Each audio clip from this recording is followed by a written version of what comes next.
Bienvenidos nuevamente. Esta presentación trata de ser un punto culminante en la temática sobre la actividad volcánica en el mundo.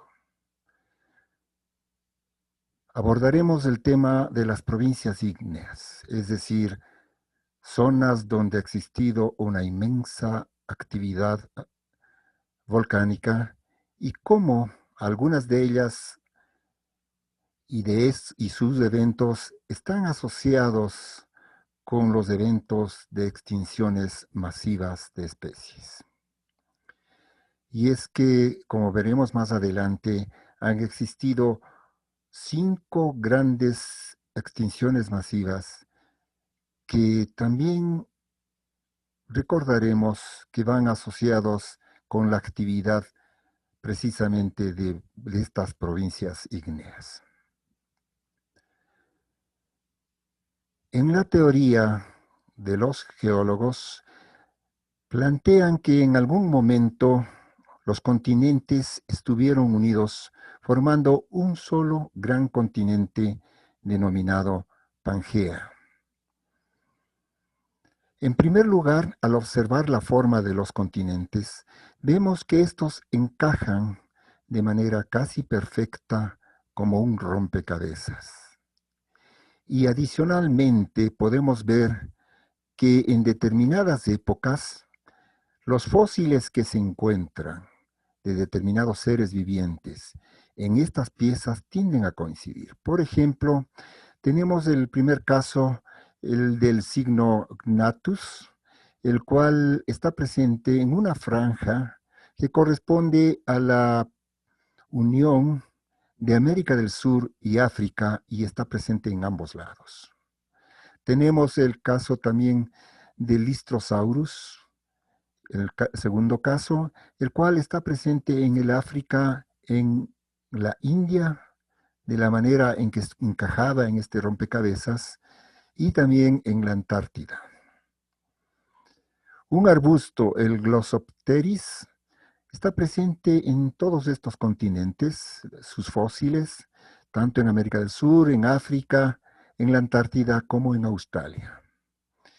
Y un tercer caso, tenemos el Mesosaurus, que está presente en la parte sur de América del Sur y del África, precisamente en las zonas donde se presume que estuvieron unidas.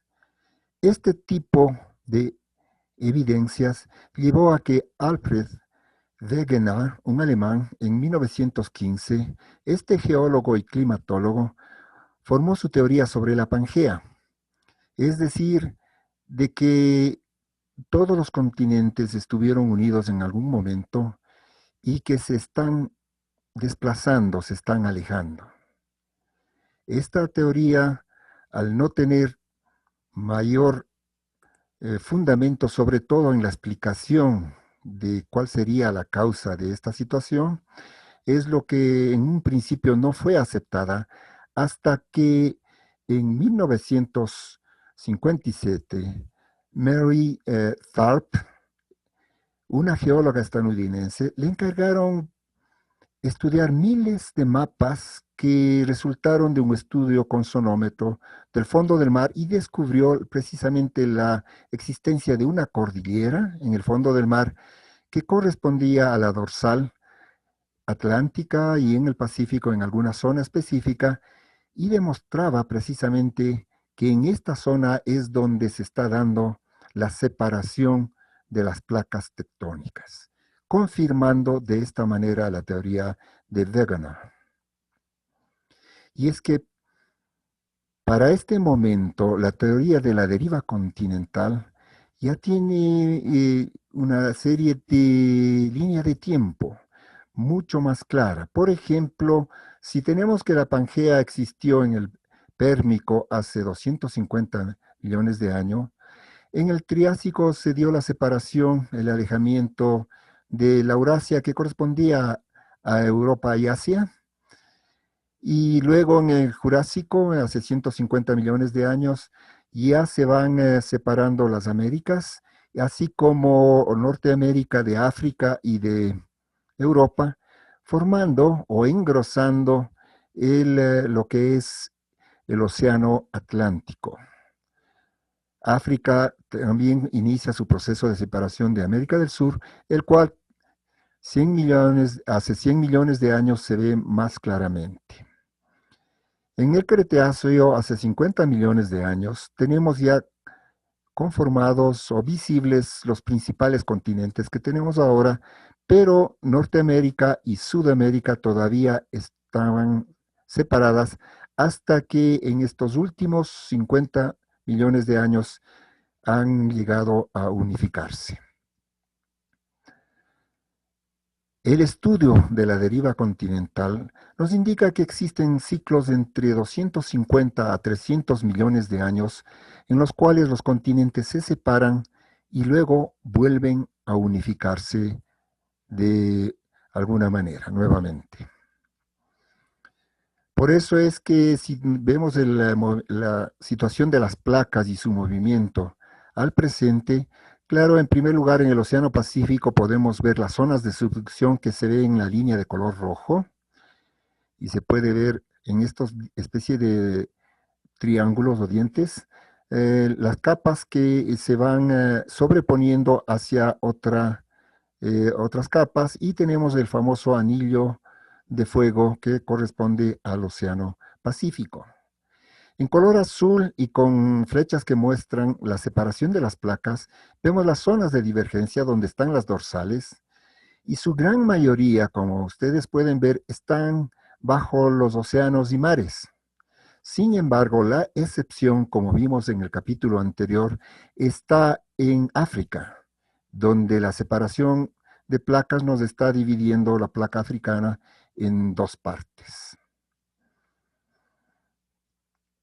Y entonces vamos a ver que las grandes provincias ígneas son acumulaciones bastante grandes, extremadamente grandes de rocas ígneas que son tanto rocas intrusivas, las cuales no se pueden ver porque están bajo la corteza formando diques, o extrusivas, es decir, flujos de lava y yacimientos de tefra,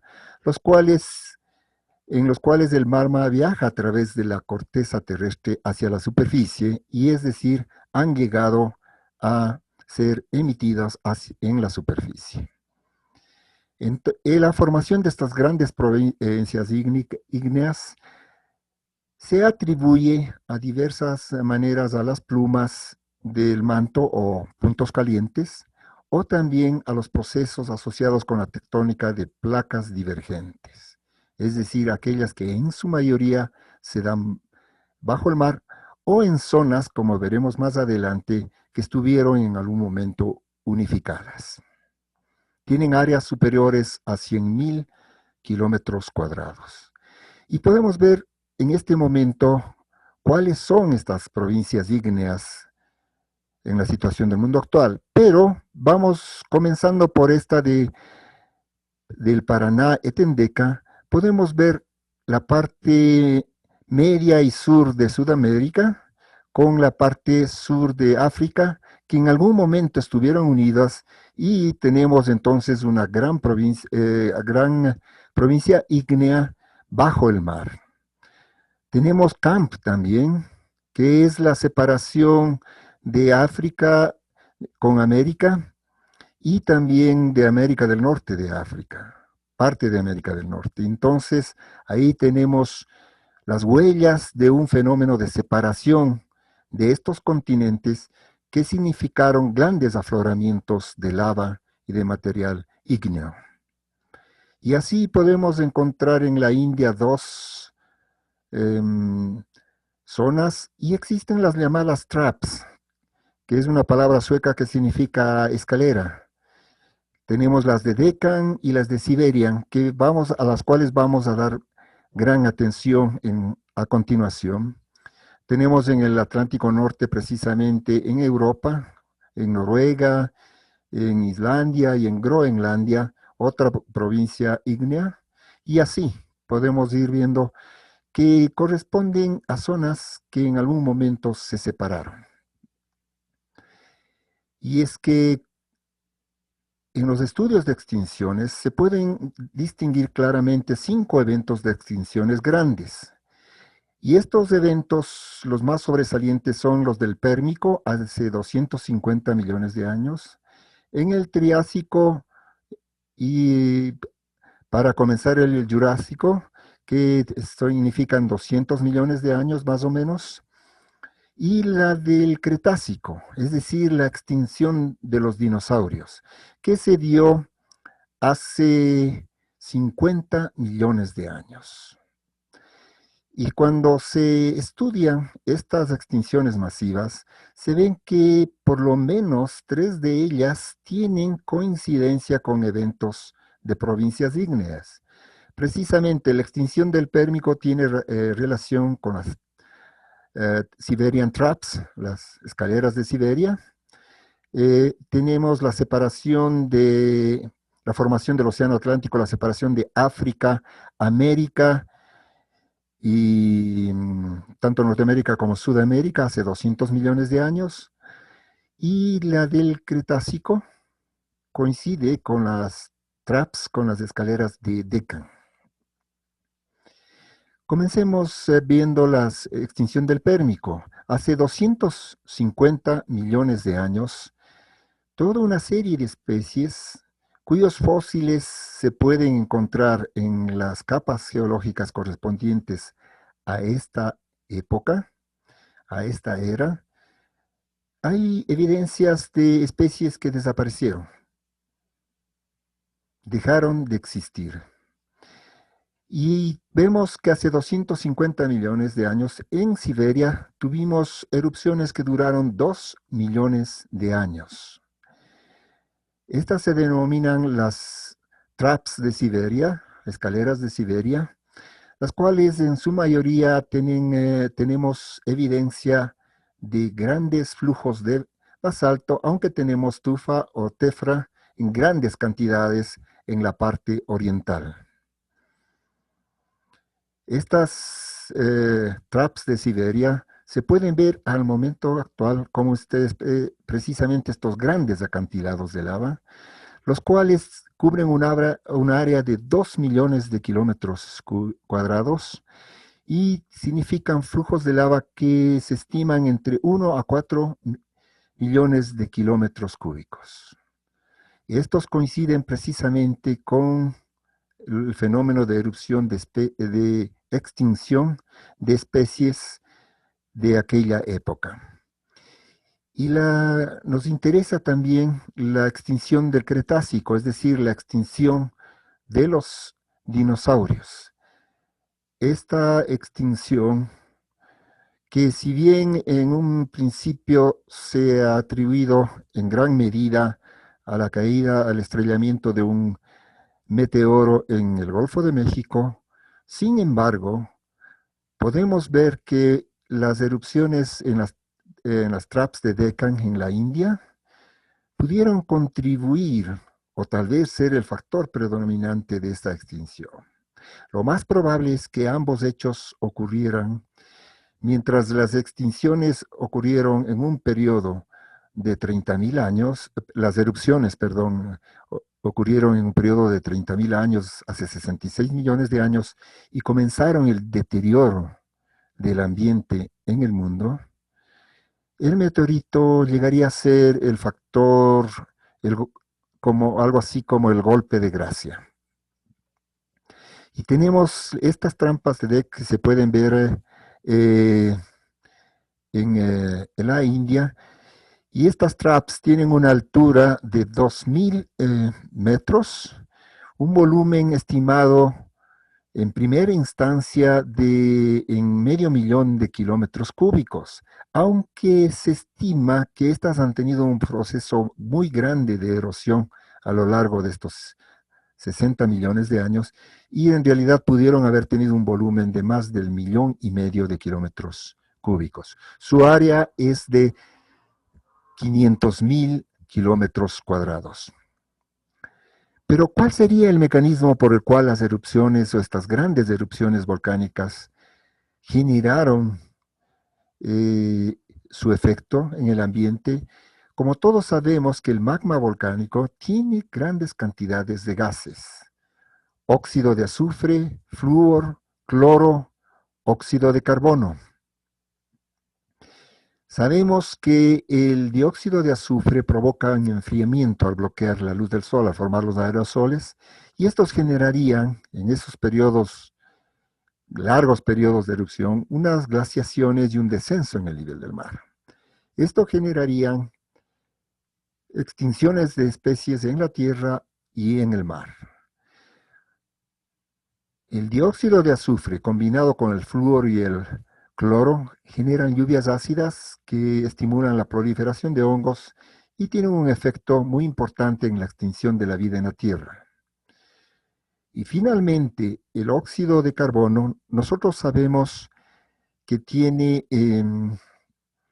un efecto invernadero y genera calentamiento global, y esto significa un estancamiento del mar. Esto significa la supresión de las corrientes marinas con efecto grave en el clima en el mundo, y también lo que significaría la anoxia. El estancamiento de las aguas produce anoxia al no existir movimiento, es decir, hay un descenso brusco en el contenido de oxígeno en el agua, tanto en el mar como en el continente, en las lagunas, en los grandes cuerpos de agua.